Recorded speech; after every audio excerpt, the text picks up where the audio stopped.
Maybe the person working near you, the one who dragged himself or herself to work and is now coughing and sneezing, couldn't afford to stay at home.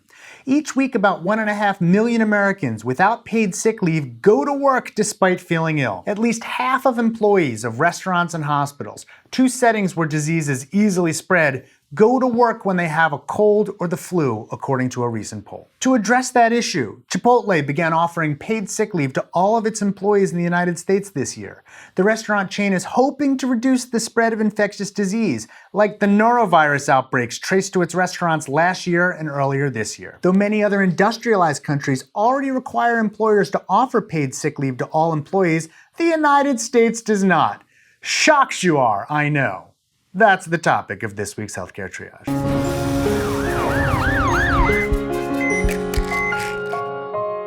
Special thanks to Austin Fract, who wrote the Upshot column this episode was adapted from. Paid sick leave is not free, of course. Economic theory suggests that its costs would be passed from employers to their employees in the form of lower wages or reduction in other benefits like vacation time.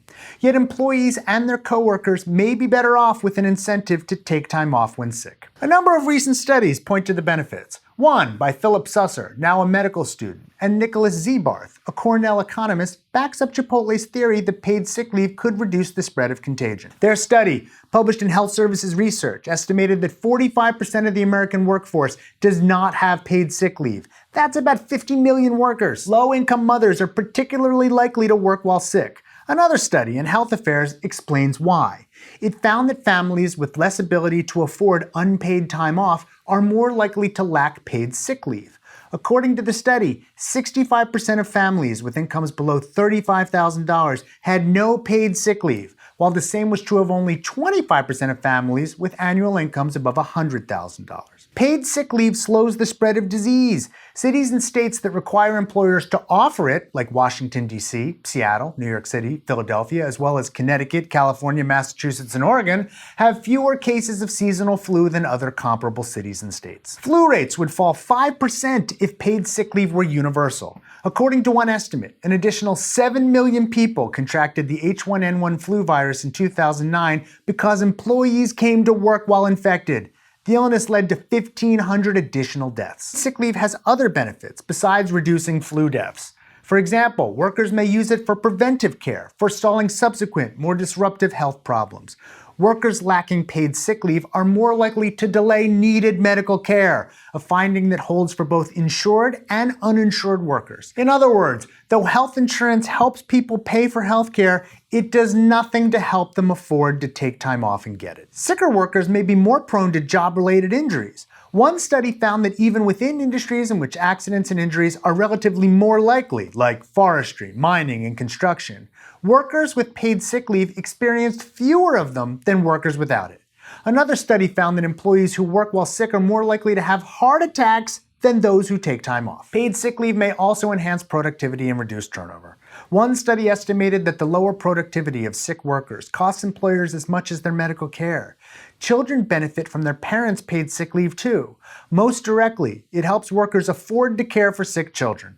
Additionally, the children of new mothers who return to work more rapidly, perhaps because they lack paid time off, are less likely to be breastfed or to receive recommended medical checkups and immunizations. Though a few cities and states mandate paid sick leave, there is no national requirement. Under the Family and Medical Leave Act, enacted in 1993, employers with more than 50 workers must offer 12 weeks of leave within a 12-month period, but it's unpaid.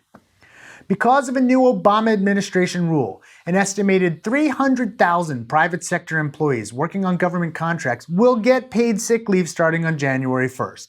New York State recently enacted a law that mandates paid leave to care for a newborn or a sick family member, but it's not applicable to employees who are themselves ill. Paid sick leave is also not the only way to improve access to healthcare for workers.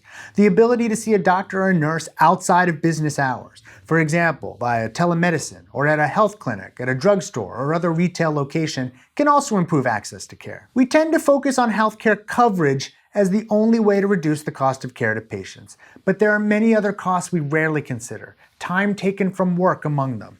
Even when they are insured, many workers in the United States, unlike those in every other industrialized country, are exposed to this cost. Healthcare Triage is supported in part by viewers like you through patreon.com, a voluntary subscription service that allows you to support the show through your monthly donation. We'd like to thank our research associates Joe Sevitz and Karen Green, and our Surgeon Admiral, Sam. Thanks, Joe and Karen. Thanks, Sam. More information can be found at patreon.com/healthcaretriage.